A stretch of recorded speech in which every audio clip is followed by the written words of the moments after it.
Hello అందరికీ, అందరూ ఎలా ఉన్నారు, ఏం చేస్తున్నారు? బయట అయితే వర్షం పడుతుంది. సో నేను బచ్చలి కూర మొక్కలు నా దగ్గర లేవు. సో ఇదిగా చాలా చూడ్డానికి అందంగా ఉంటుంది, ప్లస్ హెల్త్కి చాలా చాలా మంచి బెనిఫిట్స్ ఉన్నటువంటి ఆకుకూర అనమాట. సో నా దగ్గర ఇది లేకుండే నేను మా ఫ్రెండ్ దగ్గర తీసుకొచ్చిన. సో ఆల్రెడీ ఈ పక్కన తొట్టిలో పుదీనా, మన డైలీ యూజ్కి సరిపడంత పుదీనా, తులసి ఇట్లాంటి మొక్కలు ఉన్నాయి. సో ఇప్పుడు నేను ఈ తొట్టిలో ఇది ఖాళీగా ఉంది. సో అందుకోసం ఈ వర్షాకాలం అయితే తొందరగా అతుకుతాయి మొక్కలు కాబట్టి నేను ఈ బచ్చలి కూర మొక్కని 2 మొక్కలు నాటుతున్నా. సో బచ్చలి కూరతో బజ్జీలు చేసుకోవచ్చు, బచ్చలి కూర పప్పు చేసుకోవచ్చు. బచ్చలి కూర బజ్జీలు అయితే చాలా ఎక్సలెంట్గా ఉంటాయి. సో చూడాలి, ఇది వర్షాకాలం కాబట్టి కంపల్సరీ పెరుగుతుందని అనుకుంటున్నా.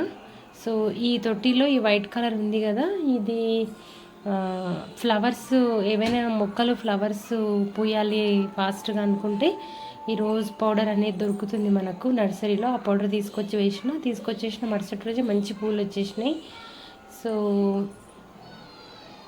పుదీనా చూడండి ఎంత బాగా వచ్చిందో. ఇది కూడా నేను నర్సరీలోనే తీసుకొచ్చాను లాస్ట్ టైము. తెచ్చినప్పుడు చెట్టు నిండా ఫ్లవర్స్ ఉన్నాయి.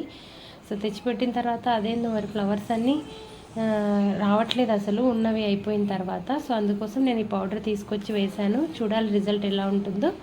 సో ఈ మొక్క ఉంది కదా, ఇది నేను మా సిస్టర్ వాళ్ళ ఇంటి దగ్గరికి వెళ్ళినప్పుడు తీసుకొచ్చిన. సో చిన్నగా ఒక్క ఆకు ఉన్నది తీసుకొచ్చిన, ఇంత పెద్దగా అయింది. నేను కట్ చేస్తూనే ఉన్నా, అది పెరుగుతూనే ఉంది. సో సైడ్కి చిన్న మొక్క వస్తే దాన్ని కూడా పెట్టిన పక్కన తొట్టిలో. ఇది రోజ్ ఫ్లవర్, ఇది కూడా నర్సరీలో తీసుకొచ్చిన. దీనికి కూడా ఫ్లవర్స్ పూయడం కోసం ఆ పౌడర్ వేసిన.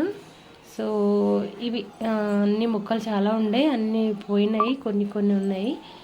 సో ఇప్పుడైతే ట్వీటీ హోంవర్క్ చేస్తుంది. బాయ్.